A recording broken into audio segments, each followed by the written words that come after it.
Hi friends, welcome to Altro Roots.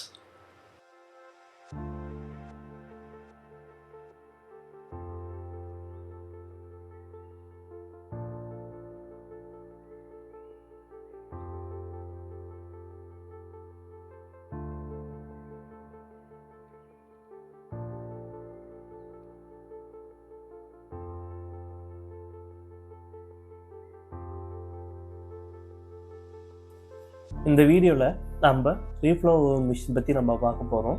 இந்த ரீஃப்ளோ oven machine எதுக்காகனா ஒரு பிசிபி போர்டை வந்து கான்டாக்ட்லெஸ்ஸாக சால்வ் பண்ணுறதுக்காக.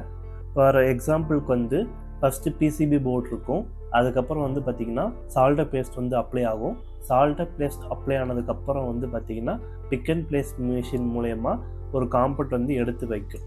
இப்போது இது எடுத்து வச்சதுக்கப்புறம் வந்து பார்த்திங்கன்னா வந்து ரீஃப்ளோ ஓவன் ஸ்டேஜுக்கு வரும். இந்த ரீஃப்ளோ ஓவன் ஸ்டேஜில் தான் வந்து டெம்பரேச்சர் கொடுத்து அதை வந்து பார்த்திங்கன்னா சால்வ் பண்ணுவாங்க.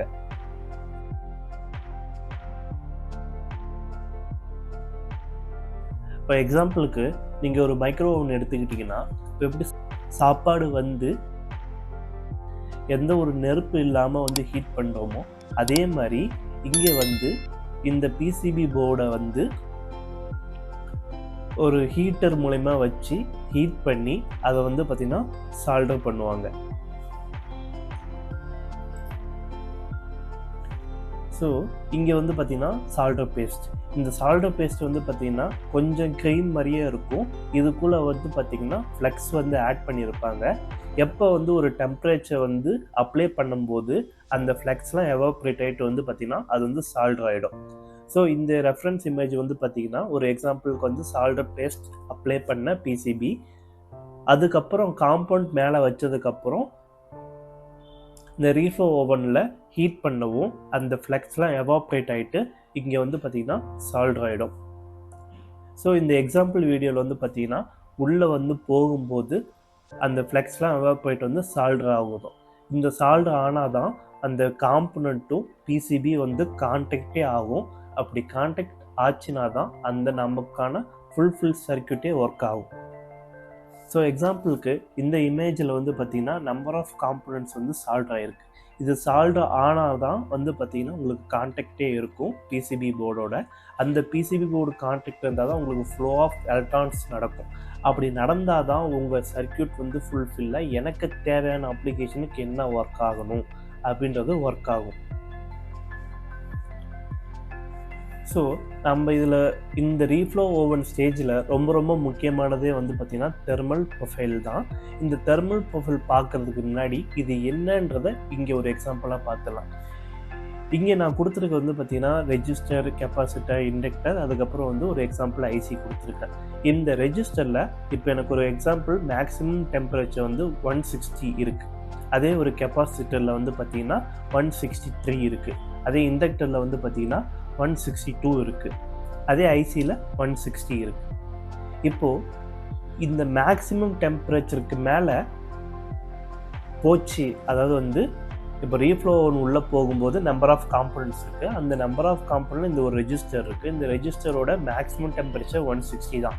இதே எனக்கு 170 போனால் என்ன ஆகும்னா அந்த காம்பனண்ட் வந்து ஒன்று பேர்ன்ட் ஆகும், இல்லைனா ஃப்யூச்சரில் எனக்கு வந்து ஒரு டெஃபெக்டிவாக போய் சேரும். ஸோ ஒவ்வொரு வாட்டியும் ஒரு ரெஜிஸ்டரை எடுத்தோம்னா அதோட நம்ம மேனுஃபேக்சரிங்கோட பார்ட் நம்பரை நம்ம முதல்ல கோ த்ரூ பண்ணணும். இப்போ நான் வந்து ஒரு சர்க்யூட்டை வந்து நான் பில்ட் பண்ணுறேன். அந்த சர்க்யூட் பில்ட் பண்ணுறதுக்கு முன்னாடி வந்து பார்த்திங்கன்னா இந்த மாதிரி மேக்ஸிமம் டெம்பரேச்சர் எவ்வளோ வரையும் அந்த ரெஜிஸ்டர் இருக்குது, அந்த கெப்பாசிட்டர் இருக்குது, அந்த இண்டக்டர், அதையும் நம்ம செக் பண்ணணும். செக் பண்ணி தான் நம்மளுக்கான அப்ளிகேஷனை நம்ம செலக்ட் பண்ணணும். இதேமாரி நான் கெப்பாசிட்டர் வந்து பார்த்திங்கன்னா இங்கே மேக்ஸிமம் 163 இருக்குது. இதே நான் 180 கொடுத்தேன்னா அந்த காம்பவுண்ட் வந்து ஒன்று பேர்ன்ட் ஆகும், இல்லை ஃப்யூச்சரில் டெஃபெக்ட் ஆகும். ஸோ இது வந்து பார்த்தீங்கன்னா காம்பனண்ட்டில் நம்ம மேக்ஸிமம் டெம்பரேச்சர் பார்க்கணும். அதே மாதிரி தான் சால்டர் பேஸ்ட். இந்த சால்டர் பேஸ்ட் வந்து பார்த்திங்கன்னா ஒரு எக்ஸாம்பிளுக்கு தான் நான் கொடுத்துருக்கேன். எக்ஸாம்பிளுக்கு 165 கொடுத்துருக்கேன். இது வந்து பார்த்திங்கன்னா மேக்ஸிமம் எனக்கு ஒரு டெம்பரேச்சர் போகும்போது வந்து பார்த்திங்கன்னா 165 அந்த டெம்பரேச்சர் போச்சுன்னா அந்த சால்டர் பேஸ்ட்டில் இருக்க எல்லா ஃப்ளக்ஸும் வந்து எவாப்ரேட் ஆகிட்டு எனக்கு சால்டர் ஆகிடும்.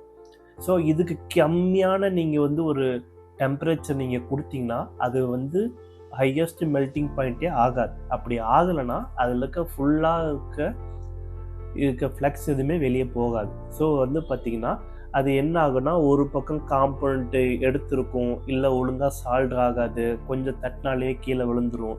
ஸோ இந்த மாதிரி டிஃபெக்ட்ஸ்லாம் வரதுக்கு வாய்ப்பு இருக்குது. நீங்கள் முதல்ல இந்த ஸ்டேஜ் இல்லை ஃபஸ்ட்டு இந்த ஸ்டேஜ் நீங்கள் பண்ணுறீங்க, இல்லை நீங்கள் ஓனாக ஒரு சால்ட்ரிங் பண்ணுறீங்கன்னா அதோட மேக்ஸிமம் டெம்பரேச்சரோட காம்பனண்ட்டையும் பார்க்கணும், அதோட சால்டர் பேஸ்ட்டோட மேக்ஸிமம் டெம்பரேச்சர், அதாவது மெல்ட்டிங் பாயிண்ட்டை நீங்கள் பார்க்கணும். ஸோ இப்போ வந்து இந்த தெர்மல் ப்ரொஃபைலை பற்றி பார்க்கலாம். ஸோ இந்த தெர்மல் ப்ரொஃபைலில் பார்த்தீங்கன்னா ஃபஸ்ட்டு வந்து ஸ்டார்டிங்காக எக்ஸாம்பிளுக்கு ஒரு 20 டெம்பரேச்சர், இந்த 20 டெம்பரேச்சர்ல ஸ்டார்ட் ஆகுது. இதே ரேம்ப் டு சோக், அதாவது வந்து ஒரு டெம்பரேச்சரை எடுத்தோடனே நம்ம ஹையாக கொடுக்கக்கூடாது, அதாவது கொஞ்சம் கொஞ்சமாக இன்க்ரீஸ் பண்ணணும்.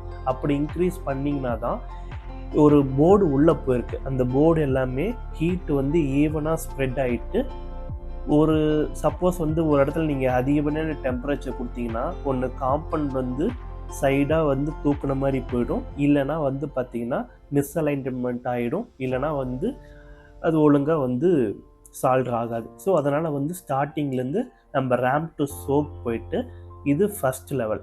அடுத்த லெவலில் வந்து பார்த்திங்கன்னா ப்ரீ ஹீட் சோக், அதாவது கொஞ்சம் கொஞ்சமாக அதோட ஃப்ளக்ஸு வந்து எவாப்ரேட் ஆகும். அப்போ எவாப்ரேட் ஆனதுக்கப்புறம் தான் நம்ம வந்து ரேம்ப் டு பீக் போகணும். அப்படி போகும்போது தான் அதோட மொத்த ஃப்ளக்ஸும் வெளியே போய் எனக்கு சால்ட் ஆகும்.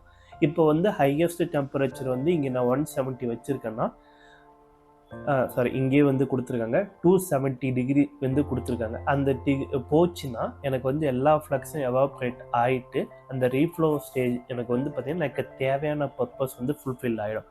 அதுக்கப்புறம் வந்து பார்த்திங்கன்னா கூலிங் பண்ணிடும். இப்போ கூலிங் பண்ண உடனே வந்து பார்த்திங்கன்னா அது வந்து பார்த்திங்கன்னா ஃபுல்லாகவே சால்ட் ஆகிடும். நீங்கள் வந்து அந்த போர்டை எடுத்து நீங்கள் தட்டினாலும் அந்த காம்பனண்ட்டாக வெளியே வராது, ஏன்னா ஸ்ட்ராங்காக பிடிச்சி. இது முக்கியமாக இந்த ரீஃப்ளோனோட ஸ்டேஜே வந்து நீங்கள் எஸ்எம்டி காம்பனண்ட்டை சால்வ் பண்ணணும், அதாவது எந்த ஒரு டிஃபெக்ட் இல்லாமல் வந்து நீங்கள் சால்வ் பண்ணணும். ஸோ நான் எக்ஸாம்பிளுக்கு ரெஃபரன்ஸுக்கு வந்து இமேஜஸ் நான் கொடுக்குறேன். ஸோ அது பார்த்தோன்னே ஏன் இது வந்து இந்த ரேம்ப் டு சோக் போகணும், ப்ரீ ஹீட் போகணும், அதுக்கப்புறம் ரேம்ப் டு பீக் போகணும்னு சொல்லிட்டு உங்களுக்கு புரியும்.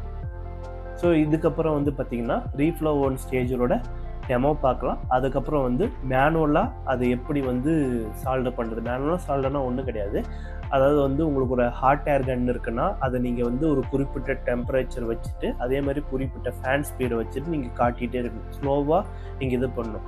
ஒரே இடத்துல காட்டிகிட்டு இருந்தாலும் பார்த்திங்கன்னா அந்த காம்பவுண்ட் மேலே எடுத்துகிற வாய்ப்பு இருக்குது, மிஸ்அலைன்ட் ஆக வாய்ப்பு இருக்குது. அதை நீங்கள் வந்து பார்த்திங்கன்னா ஈவனாக நீங்கள் வந்து இது பண்ணணும். இது மேனுவலாக பண்ணிங்கன்னா ரொம்ப டைம் எடுக்கும், அவ்வளோதான்.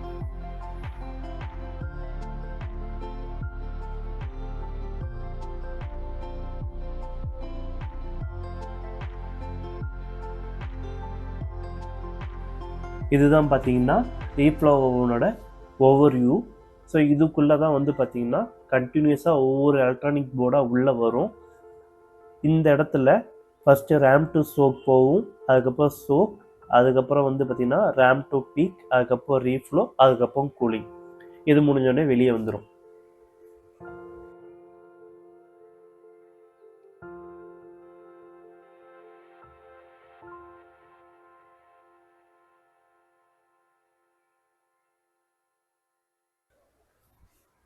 அதுவே மேனுவல் ப்ராசஸில் பார்த்திங்கன்னா நம்ம ப்ளோயர் வச்சுட்டு பொறுமையாக டெம்பரேச்சர் செட் பண்ணிவிட்டு ஃபேன் ஸ்பீடு ஸ்லோவாக வச்சுட்டு நம்ம வந்து அந்த இடத்த வந்து நம்ம காமிச்சிக்கிட்டே இருக்கணும்.